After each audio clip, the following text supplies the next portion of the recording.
जैसा कि last episode में हमने देखा था कि मिंग चुआन ने जी युआनटांग के साथ खतरनाक फाइट करके उसे खत्म कर दिया। यानहुआ माउंटेन के लोग मिंग चुआन को डिमोनिक पाथ एक्सेप्ट करने के लिए हर पॉसिबल कोशिश करते हैं, मगर मिंग चुआन ने उनके सामने हार नहीं मानी। जिसके बाद उस शाओ और ओनो को एक प्रॉपर फ्यूनरल देकर अपने दोस्त यांजिन के साथ दुश्मनों का खात्मा करने निकल पड़ा। उसे बस इन डिमोनिक सीड्स को डिस्ट्रॉय करना है। वहीं दूसरी तरफ एल्डर युनशाओ ने ट्रायल का थर्ड राउंड शुरू किया था। उसने सभी कंटेस्टेंट को डीमन सीड्स दिए थे और अब ये लोग एक दूसरे के सीड्स को हासिल करने के लिए आपस में ही फाइट करने लगे। दरअसल इनडायरेक्टली इन सभी कल्टीवेटर्स को डीमंस को पैदा करने का मिशन दिया गया था। अब आगे तो इस एपिसोड की शुरुआत में हम देख पाते हैं जनरल शाओ को, जो कि बड़े ही गुस्से में यानहुआ माउंटेन के एल्डर युनशाओ से मिलने हॉल में पहुंच गए। वो कह रहे थे कि तुमने पहला इन जीनियस को इवल स्टार गिफ्ट किए और अब तुम उन्हें डीमन सीड्स दे रही हो। तुमने तो ये सब काफी पहले से ही प्लान करके रखा था। जिस पर युनशाओ जवाब देते हुए कहने लगी कि मैं कैसे प्लान करती हूँ या फिर कब करती हूँ, इससे तुम्हारा कोई लेना देना नहीं और ना ही तुम मुझसे सवाल पूछ सकते हो। देखो, अब यहाँ पर दो तरह की कल्टीवेशन मेथड्स है। पहली तो तुम्हारी बॉडी रिफाइनिंग और फिर मेरी डिमोनिक पाथ। क्या तुम ये देखने के लिए एक्साइटेड नहीं हो कि इनमें से कौन सी ज्यादा पावरफुल है? वैसे तो मैं अच्छे से जानती हूँ कि मेरी मेथड ही ज्यादा स्ट्रॉन्ग है। और रही बात मिंग चुआन की, तो ये अभी तक फिक्स नहीं है कि वो हम दोनों में से किसकी मेथड को चूज करेगा, लेकिन मैं तो उसे डीमन किंग बनता हुआ देखने के लिए काफी ज्यादा एक्साइटेड हूँ। वही दूसरी तरफ सिटिल और डीमन सीड्स पर कुछ प्रोसेस कर रहा था। वो कहता है कि हेवंस कभी किसी को इतनी पावर्स नहीं देता कि वो पर्सन जाकर हेवंस का ही सफाया कर दे। हमारी अर्थ भी ऐसे ही किसी को इतनी पावर्स नहीं देगी कि वो शख्स पूरी अर्थ को ही सीज कर दे। और रही बात ह्यूमंस की, तो भी कभी लाइफ एंड डेथ ट्रिबुलेशन की इजाजत नहीं देंगे। यहाँ पर वो बताना चाह रहा था कि हेवन, अर्थ और ह्यूमन इन सबसे ज्यादा खतरनाक है डिमोनिक पाथ। वो अपने फॉलोअर्स पर कभी ज्यादा रेस्ट्रिक्शन नहीं लगाती। वही दूसरी तरफ जनरल शाओ एल्डर युनशाओ पर काफी ज्यादा भड़क गए थे। वो कहते हैं कि मैं तुम्हें तुम्हारे प्लान्स में कभी सक्सेसफुल नहीं होने दूंगा। जिसके बाद वो तुरंत ही उस पर अपनी बॉडी रिफाइनिंग टेक्निक का यूज करके अटैक कर देते हैं। लेकिन युनशाओ ने भी अपने ड्रैगन की पावर्स का यूज करते हुए जनरल शाओ के अटैक को रोक लिया। वो बड़ी ही एटीट्यूड के साथ जनरल से कहने लगी कि शतरंज की दाव में बस एक ही खिलाड़ी है, जो कि हूँ मैं, इसलिए तुम मुझे हरा नहीं सकते। यानहुआ माउंटेन चाहता है कि ये गेम जल्द से जल्द फिनिश हो जाए और अगर तुम यहाँ पर मसले खड़े करोगे तो फिर तुम्हारी बॉडी रिफाइनिंग की पाथ इस दुनिया से हमेशा के लिए गायब हो जाएगी। वो एक अबैंडन कल्टीवेशन में बदल सकती है, इसलिए जो हो रहा है उसे होने दो। अगर तुम्हें अपनी कल्टीवेशन मेथड से जरा भी लगाव है तो तुम चुपचाप से यहाँ बस तमाशा देखोगे। इधर सिटी लॉर्ड सभी डीमन सीड्स को मॉनिटर कर रहा था, जो कि कल्टीवेटर्स के अंदर हैं। वो कहते हैं चलो चलो जल्दी से एक दूसरे के सीड्स को कंज्यूम करो। मैं चाहता हूँ कि तुम डीमंस को क्रिएट कर लो। और अब हम ट्रायल के दो कल्टीवेटर्स को देख पाते हैं, जिसमें से एक बंदे ने अपने साथी पर हमला किया था। उससे कहता है चल जल्दी से अपना डीमन सीड मेरे हवाले कर दे। जिसके बाद वो बंदा अपनी तलवार उसके आर पार करके उसे खत्म कर देता है और फिर उसने अपने साथी के सीने में हाथ डालकर उसका डीमन सीड रिप आउट कर लिया। वो खुश होकर कह रहा था कि मैं ही यानहुआ माउंटेन का सेंट बनूंगा। जिसके बाद उस सीड को कंज्यूम कर लेता है। अब उस बंदे की बॉडी में ऑलरेडी एक डिमोनिक सीड मौजूद था, तो इस एक्स्ट्रा सीड की वजह से उसकी पावर दुगनी हो जाती है, जिसके चलते वो बंदा पूरी तरह से एक ईवल बन चुका था। यही हाल हम पूरे यानहुआ सिटी में देख पाते हैं। कल्टीवेटर्स आपस में एक दूसरे को खत्म करके उनकी डिमोनिक सीड्स पर कब्जा कर रहे थे। सेंट बनने की लालच में इन सभी ने अपने अंदर डीमन सीड को पनाह दी थी। एक बंदी तो फाइट करते हुए छत से सीधा एक मॉर्टल के घर में गिर जाती है। अब उसके अपोनेंट भी छत से नीचे कूद जाती है और इन दोनों की फाइट में मरने वाला था वो मॉर्टल, मगर मिंग चुआन अपनी थंडर पावर का यूज करके उस बंदे को बचा लेता है। इधर वो दोनों लड़कियां मिंग चुआन पर अटैक करने के लिए आगे बढ़ने वाली थी, लेकिन वो अपनी जगह से हिल पाई इससे पहले मिंग चुआन ने अपनी थंडर पावर उनमें ट्रांसफर कर दी, जिसके चलते उन दोनों के डीमन सीड बाहर आ चुके थे, जिन्हें मिंग चुआन बड़े कूल अंदाज में डिस्ट्रॉय कर देता है। साथ ही साथ वो लड़कियां भी डीमन सीड के बाहर निकलते ही एकदम नॉर्मल हो गई। वहीं पर हम देख पाते हैं कि मिंग चुआन जितने डीमन सीड्स को डिस्ट्रॉय कर रहा है उस सब का रिकॉर्ड रख रहा। उसने आउट ऑफ 48 सीड में से 2 सीड्स को तो यहीं पर डिस्ट्रॉय कर दिया था। अब बाकी बचे 46 डिमोनिक सीड की तलाश में वो निकल पड़ता है। साथ ही उसका प्रिमोर्डियल स्पिरिट फॉर्म जैंक्शन उसे बताने लगा कि अब जल्दी एक डीमन सीड हैच होने वाला है, तो उसमें से डीमन पैदा हो इससे पहले ही तुम उसे खत्म कर दो। जिस पर मिंग चुआन कहता है कि चाहे ये डीमन अंडे में हो या फिर अंडे से बाहर हो, मरना तो इन सबको है। दरअसल जैंक्शन इसी बंदी का जिक्र कर रहा था क्योंकि इसने अपने सभी साथियों को मार के उनके डीमन सीड्स पर कब्जा कर लिया। वो बंदी इवल स्माइल करते हुए कहने लगी कि सीनियर्स, आप सभी के डीमन सीड को कंज्यूम करके मैं जरूर से एक डीमन को पैदा करूंगी, जिसके बाद उन सभी डीमन सीड को एक ही झटके में खा लेती है। उसके ऐसा करते उसकी बॉडी से बहुत ही स्ट्रॉन्ग इवल ऑरा रिलीज होने लगी और फिर वहाँ पर एक डीमन सीड हैच हो जाता है, जिसे देखकर तो सिटी लॉर्ड काफी ज्यादा खुश हो गया। वो कह रहा था मुबारक हो, पहला बच्चा पैदा हो गया। वही दूसरी तरफ उस बंदी ने एक डीमन को अपनी बॉडी से बाहर निकाल लिया था,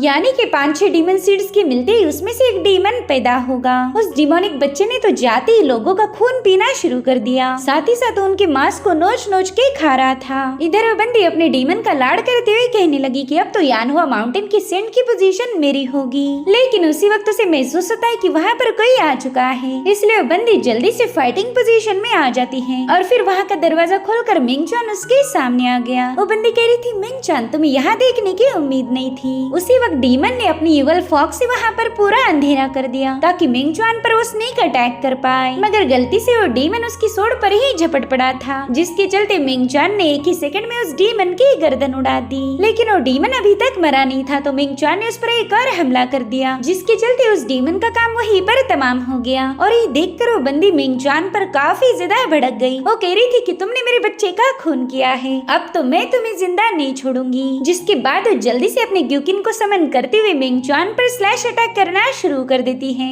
जिन्हें मिंगचान बड़ी आसानी के साथ डॉज कर रहा था। और ये देखकर तो वो बंदी और ज्यादा गुस्सा हो गई। उसने तो मिंगचान को कैप्चर करने के लिए वहाँ पर साउंड मोमेंटम किलिंग नेट को एक्टिवेट कर दिया। तो मिंगचान बड़ी कूल अंदाज में मूव होते हुए उसके नेट को क्रॉस कर सीधे उस पर अटैक कर देता है। मिंगचान ने अपने एक ही स्लैश में उसके ग्यूकिन को तोड़ दिया था, साथ ही साथ वो बंदी भी घायल होकर नीचे गिर गई। वो खून की उल्टियाँ करते हुए मिंगचान को बताने लगी कि डीमन सीड और कुछ नहीं बल्कि हम इंसानों की ही इवल थॉट्स हैं। भले ही तुमने मेरे एक बच्चे को खत्म कर दिया, लेकिन मैं दूसरों को समन कर सकती हूँ। जिसके बाद वो अपनी इवल ऑरा को रिलीज करते हुए वहाँ पर 2 और डीमंस को बुला लेती है। तो मिंगचान ने भी अपनी डैशिंग थंडर टेक्निक का यूज करते हुए डीमंस को एक ही स्लैश में डिस्ट्रॉय कर दिया। अब ये देखकर वो बंदी काफी ज्यादा डर गई थी। वो मिंगचान से कहती कि प्लीज मुझे खत्म मत करो, मुझे यानहुआ माउंटेन की सेंट बनना है। मगर उसी वक्त मिंगचान अपनी सोड उसके आर पार घुसा देता है। उसके ऐसा करते ही मिंगचान की सोड को चिपक कर वो डीमन सीड भी बाहर आ गया, इसलिए मिंगचान ने उसकी एंट्री भी अपने नोटबुक में कर दी थी। वो कहता है कि 48 में से 3 तो मारे गए। इधर वो बंदी देखती है कि उसने अपने साथियों को बड़े ही ब्रूटल तरीके से मार दिया था। उसे तो यकीन ही नहीं हो रहा था कि ये कांड उसने किया है। अब उसके पास पछतावा करने के अलावा और कोई रास्ता नहीं था। मिंगचान भी वहाँ से अपना काम खत्म करके निकल पड़ा और उसी वक्त वो बंदी अपनी सोड उठा लेती है। वो रोते हुए अपने साथियों से कहने लगी कि मैं आप लोगों को मारना नहीं चाहती थी, मैं कभी आपको हर्ट कर ही नहीं सकती,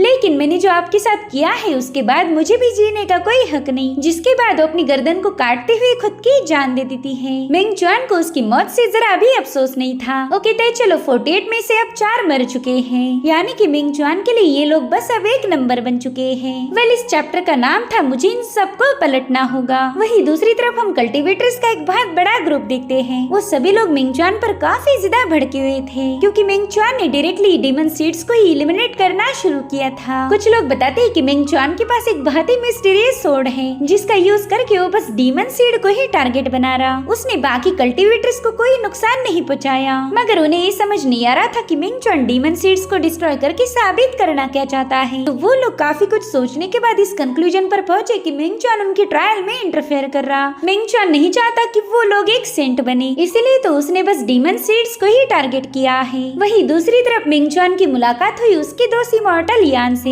यान उससे पूछता है कि मिंगचान मुझे एक बात बताओ, तुम ये सब क्यों कर रहे हो? क्या तुम्हें यानहुआ माउंटेन का डिवाइन सेंट नहीं बनना है? जिस पर मिंगचान कहता है कि अब मुझे डिवाइन सेंट बनने में कोई दिलचस्पी नहीं रही और मैं तुमसे भी फाइट नहीं करना चाहता हूँ, क्योंकि तुम मेरे दोस्त हो। तो चलो अब जल्दी से वो डीमन सीड मेरे हवाले कर दो। लेकिन इमॉर्टल यान अपनी सोड उसकी तरफ पॉइंट करते हुए कहने लगा कि तुम तो सेंट नहीं बनना चाहते, लेकिन इसका मतलब ये नहीं कि तुम दूसरों की डिमोनिक सीड को डिस्ट्रॉय करके उन्हें सेंट बनने से रोक दो। जो सुनते ही मिंगचान ने भागते हुए जाकर इमॉर्टल यान पर अटैक कर दिया। वो कह रहा था कि इतना सब कुछ होने के बाद किसी को सेंट बनने की कोई जरूरत नहीं, सेंट्स का काम होता है डीमंस को खत्म करना, लेकिन यहाँ पर अब डीमंस ही सेंट बनेंगे, इसलिए इस ट्रायल का कोई तुक नहीं बनता। जिसके बाद उन दोनों में जबरदस्त फाइट शुरू हो गई। इमॉर्टल यान मिंगचान के अटैक को काउंटर करते हुए कह रहा था कि मैं जानता हूँ तुम यानहुआ माउंटेन की तौर तरीकों से सेटिस्फाइड नहीं हो, लेकिन अगर इस दुनिया में सरवाइव करना है तो हमें एक सेंट बनना ही होगा। होगा। एग्जाम को गोली मारो, हमें तो बस यानहुआ माउंटेन को क्लाइंब करना है।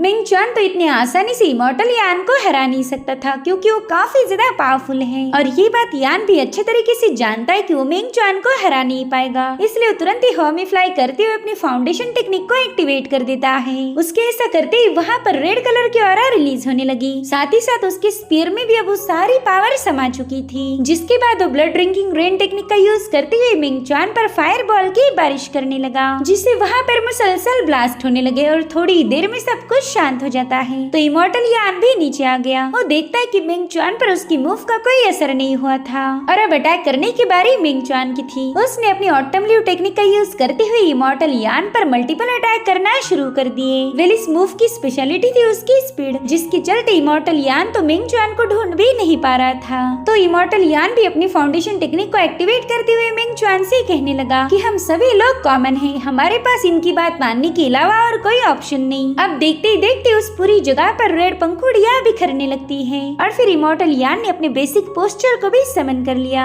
जिसका नाम था मंजू शाहुआ। वेल इमॉर्टल यान का ये फॉर्म एक बहुत बड़े फ्लावर से बाहर निकला था। साथ ही साथ वहाँ स्प्रेड होने वाली पंखुड़ियां बस दिखने के लिए खूबसूरत थी, मगर वो सबके सब एक सोड जैसी धारदार थी। और अब उसी खूबसूरत ग्राउंड पर मिंग चुआन और यान दोबारा से भिड़ जाते हैं। यान ने मिंग चुआन के अटैक को काउंटर करते हुए उसे काफी दूर पुश कर दिया था। तो अब उसी से इन्फ्लुएंस होकर मिंग चुआन ने भी अपनी सीक्रेट टेक्निक को एक्टिवेट कर दिया। वेल उसकी इस टेक्निक का नाम है थंडर पेंटिंग, जिसके एक्टिवेट होते ही वहाँ पर एक पावरफुल थंडर ड्रैगन क्रिएट हो जाता है, जिसे कि मिंग चुआन ने सीधा इमॉर्टल यान की तरफ रिलीज कर दिया। तो अब मिंग चुआन के ड्रैगन से निपटने के लिए इमॉर्टल यान ने भी अपनी सौरो साई टेक्निक को एक्टिवेट कर दिया, जिससे वहाँ पर पेटल्स का एक बहुत बड़ा बवंडर क्रिएट हो गया था। और फिर उन दोनों मूव्स की क्लैश होते ही मिंग चुआन और इमॉर्टल यान भी आपस में क्लैश हो गए। इन दोनों के आपस में टकराते ही वहाँ पर एनर्जी का एक बहुत ही जबरदस्त ब्लास्ट हो गया और इस मूव की बैटल में इमॉर्टल यान की हार हो गई। देखते ही देखते उसकी सारी पेटल्स वहाँ से गायब हो गई थी। साथ ही साथ इमॉर्टल यान भी घुटनों पर आ जाता है। मिंग चुआन उससे कह रहा था कि तुम थोड़ी देर पहले बता रहे थे कि हमारे पास कोई चॉइस नहीं, डिमोनिक पाथ का यूज करके ही हम सेंट बन सकते हैं, लेकिन मैं ऐसा नहीं मानता।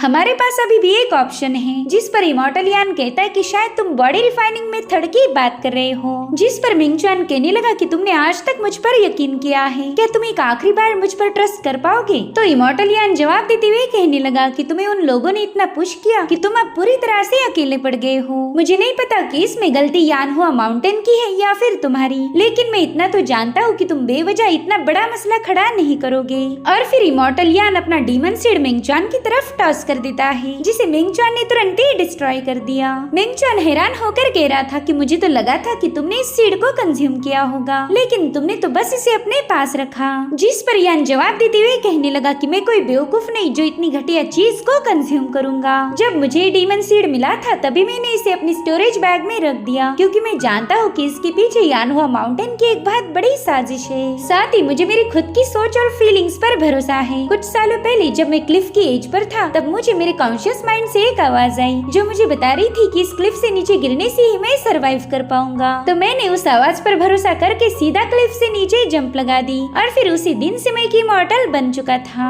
आज वही आवाज मुझे बार बार बता रही है कि मिंग चुआन इस गेम को पलट सकता है। इसलिए मिंग चुआन, जैसा मैंने शुरू में तुम पर ट्रस्ट किया था वैसा ही मैं आज भी करता हूँ। ये सुनकर तो मिंग चुआन को काफी ज्यादा बेटर फील हुआ। वो कहता है मेरे दोस्त बस मुझ पर यकीन रखो, मैं जरूर से इस सिचुएशन को पलट दूंगा। वही दूसरी तरफ सिटी लॉर्ड भी मिंग चुआन की सोड की तारीफें करते हुए कहने लगा कि ये तो बहुत ही कमाल की तलवार है, इसने मेरे न जाने कितने सारे डीमन सीड्स को डिस्ट्रॉय कर दिया। वहीं पर हम शाओ शांग को भी देख पाते हैं, जो कि सिटी लॉर्ड से कह रहा था कि हमने मिंग चुआन के दोस्तों को खत्म कर दिया, उसे पूरी तरह से अकेला किया, मगर अभी भी मिंग चुआन का खुद पर पूरा कंट्रोल है। उसने अपने इमोशंस को काफी अच्छे तरीके से हैंडल करके हमारे प्लानिंग की ऐसी की तैसी कर दी। क्या आपको लगता है कि इस कंटिन्यूअस डिस्ट्रक्शन से हम उसके माइंड को करप्ट कर पाएंगे? जिस पर सिटी लॉर्ड हंसते हुए बताने लगा कि डिमोनिक थॉट्स की ग्रोथ काफी ज्यादा स्लो होती है। किसी के अंदर डिमोनिक थॉट्स पनप भी रहे हो, मगर उस बंदे को उसकी खबर नहीं होती। और ऐसे सेम जी युआन टोंग के साथ हुआ था। उसे तो पता ही नहीं चला कि कब वो एक इवल पर्सन में बदल चुका है। मगर अब शाओ शांग को सिटी लॉर्ड पर भरोसा नहीं रहा, क्योंकि मिंग चुआन ने शुरू से उसके हर एक प्लान को नाकाम किया था। इसलिए उस सिटी लॉर्ड से कहता है कि अब हमें अगली प्लानिंग सोच समझ कर करनी होगी, और हो सकता है कि ये मिंग चुआन को डीमन बनाने का हमारे पास आखिरी मौका हो। जिस पर सिटी लॉर्ड कहता है कि मिंग चुआन ने हमारे कई सारे डीमन सीड्स को खत्म कर दिया और हम भी उसे इससे बिल्कुल भी नहीं रोकेंगे। उसे जो मन में आए वो करने दो। वो जितनी ज्यादा डीमन सीड्स को डिस्ट्रॉय करेगा उसका गुस्सा उतना ही ज्यादा बढ़ता जाएगा। मैं तो बस उसके गुस्से को बढ़ाना चाहता हूँ। वो इतना ज्यादा बढ़ेगा कि मिंग च्वान की किलिंग इंटेंट को उसकी चरम सीमा तक पहुँचा देगा। और तब तक हमें बस एक बहुत ही पावरफुल डीमन सीड को प्रिपेयर करना है। एक ऐसा डीमन सीड जिसे मिंग च्वान आसानी से खत्म ना कर पाए। दरअसल सिटी लॉर्ड ने जी युआनटोंग की बॉडी में ही उस सीड को बना दी थी। वो अब खुद एक पावरफुल डीमन में बदल चुका था। जिसके बाद सिटी लॉर्ड युआनटोंग से कहने लगा कि जाओ अब तुम जल्दी से अपने घर चले जाओ। देखो तो तुम्हारी सिस्टर तुम्हारा बेसब्री से इंतजार कर रही है। जिसके बाद हम एक बच्ची को देख पाते जो कि अपने भाई का वेट करते हुए डाइनिंग टेबल पर ही सो गई थी। और तभी युआनटोंग घर पर आ जाता है। वो अपनी सिस्टर को बता रहा था कि तुम्हारे डॉल्स तो लोगों को काफी ज्यादा पसंद आ रही है। आज तो तुमने ऑलमोस्ट अपनी सारी डॉल्स को ही सेल कर दिया और इसी खुशी में मैं अपनी प्यारी सिस्टर के लिए एक डिनर लाया हूँ। युआनटोंग उसके लिए ढेर सारी डिलीशियस डिशेस लाया था जो देखकर उसकी सिस्टर भी खुश हो गई। वो कहती भाई मैंने भी आपके लिए एक स्पेशल डिश बनाई थी। और फिर वो अपनी डिश उसे सर्व करती है। वेल उस पॉट में कई सारे डीमन सीड्स भरे हुए थे। साथ ही उसकी सिस्टर युआनबा और कोई नहीं बल्कि शाओशांग की बनाई हुई पेपर की गुड़िया थी। वो अपने भाई से कहती कि आप इस सारा खाना फिनिश कर दो तभी जाकर मुझे खुशी होगी। तो युआनटोंग उसमें से एक सीड उठा लेता है। वेल उसे ये सब कुछ काफी ज्यादा अजीब महसूस हो रहा था। साथ ही उसकी शोल्डर पर जो टॉय थी वो भी उसे बताने लगी कि प्लीज इसे मत खाओ, तुम्हारी सिस्टर तुम्हें एक घटिया चीज खिला रही है। उसी वक्त युआनबा कहती भाई आप तो मेरे खाने को टेस्ट भी नहीं कर रहे। मैंने इतनी मेहनत करके आपके लिए स्पेशल डिश प्रिपेयर की थी। तो युआनटोंग तुरंत एक डीमन सीड को खा लेता है क्योंकि वो अपनी सिस्टर का दिल तोड़ना नहीं चाहता था। वही दूसरी तरफ मिंग च्वान और यांजिन डीमन सीड्स को तलाश कर रहे थे। इन्हें जल्द से जल्द उन सारे डीमन सीड्स को डिस्ट्रॉय करना था। तभी यांजिन मिंग च्वान से कहता है कि 3 दिनों से तुमने एक पल भी रेस्ट नहीं की, तो मैं चाहता हूँ कि तुम थोड़ा सा आराम करो और यहाँ का सब कुछ मैं हैंडल कर लूंगा। लेकिन मिंग च्वान ने इसके लिए मना कर दिया। वो कह रहा था कि सभी डीमन सीड को खत्म करने के बाद ही मुझे चैन की नींद आएगी। अब यहाँ पर हम मिंग च्वान के इवल थॉट्स को पनपते हुए देख पाते हैं। और उसी वक्त मिंग च्वान को एक बच्ची की आवाज आई। वो कह रही थी कि तुम्हारे अंदर ढेर सारे डिमोनिक थॉट्स जमा हो गए हैं। अगर तुमने इन्हें कंट्रोल नहीं किया तो तुम जल्दी एक डीमन बन जाओगे। तो मिंग च्वान तुरंत ही उसे अपने सामने आने के लिए कहने लगा, मगर उसकी आवाज बस मिंग च्वान को ही सुनाई दे रही थी। यांजिन को तो वहाँ पर किसी की आहट भी महसूस नहीं हुई। वो कहता है भाई मैं उस शाओशांग को ढूंढने जा रहा हूँ, उस बंदे से निपटना जरूरी है। अब यांजिन के वहाँ से जाते ही मिंग च्वान ज़ैंगशन को पूरा इलाका चेक करने के लिए बता देता है। तो ज़ैंगशन ने तुरंत ही अपनी डिवाइन परसेप्चुअल स्किल को एक्टिवेट कर दिया, जिसकी मदद से मिंग च्वान वहाँ की सभी चीजों को स्कैन कर रहा था। और इसी दरमियान उसे एक छोटी बच्ची नजर आई। उससे पूछती कि तुम मिंग च्वान हो ना? तो कहता है हाँ, मगर तुम कौन हो? साथ ही साथ मिंग च्वान ज़ैंगशन को भी इस बच्ची के बारे में पूछने लगा कि आखिर ये बच्ची है कौन। जिस पर ज़ैंगशन जवाब देते हुए कहने लगा कि ये भी मेरी जैसी एक प्रिमोर्डियल स्पिरिट है। प्रिमोर्डियल स्पिरिट ये नाम सुनते ही मिंग च्वान काफी ज्यादा शॉक हो गया था। अब उस बच्ची से गुस्से में पूछता है कि बताओ तुम कौन हो? तो बच्ची बड़े ही प्यार से उसे जवाब देने लगी। वो कहती है कि मेरा नाम है युआनबाओ। ये दुनिया एक बहुत बड़ा राउंड ट्रेजर है और मेरा भाई जी युआनटोंग इस बड़ी सी दुनिया का एक छोटू सा ट्रेजर है। मिंग च्वान तो युआनटोंग का जिक्र सुनते ही काफी ज्यादा भड़क जाता है। वो कहता है कि तुम तो उस युआनटोंग की मरी हुई बहन हो। इधर युआनटोंग ने वो सारे सीड्स कंज्यूम कर लिए थे। पता नहीं अब वो किस तरह का खतरनाक डीमन बनने वाला है और क्या वो मिंग च्वान की उभरती हुई इवल थॉट्स को ट्रिगर कर पाएगा, ये हमें अगले एपिसोड में पता चलेगा। Thank you so much for watching. Bye bye, take care.